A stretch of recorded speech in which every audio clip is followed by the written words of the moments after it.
देश दुनिया में हीरे के लिए पन्ना का नाम विशेष रूप से जाना जाता है। पन्ना का जेम्स क्वालिटी का हीरा अपनी खूबियों के लिए प्रसिद्ध है, जिसे दुआदारों हीरा खोजने वालों को इसकी उच्चतम कीमत नहीं मिल पाती है। पन्ना में एनएमडीसी कंपनी प्रमुख रूप से औद्योगिक स्तर पर हीरा उत्खनन करती है और परंपरागत रूप से चाल हीरा को खोदकर धोकर बीनकर उससे हीरा निकाला जाता है। मध्य प्रदेश की मोहन सरकार ने अब हीरे के काम को औद्योगिक रूप से विस्तार देने के लिए डायमंड पार्क बनाने की प्रक्रिया शुरू कर दी है। शासन ने 12 करोड़ 64 लाख का बजट भी दिया है।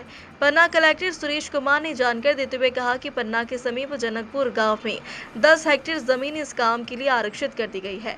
जल्द ही इसमें सड़क, बिजली, पानी की व्यवस्था करके हीरा व्यवसायियों को जमीन उपलब्ध कराई जाएगी।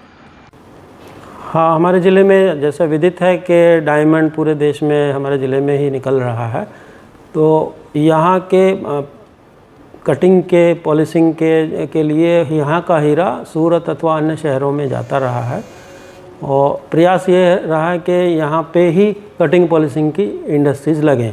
तो उसके लिए एक पास में ही जनकपुर में 10 हेक्टेयर के करीब ज़मीन हमने आइडेंटिफाई की थी विगत वर्ष, और उस पे एलयूएन के माध्यम से और एमएसएमई डिपार्टमेंट के माध्यम से डायमंड इंडस्ट्रियल पार्क डेवलप करने के लिए प्रयास किए हैं और फाइनली वो अभी सैंक्शन भी हो गया है।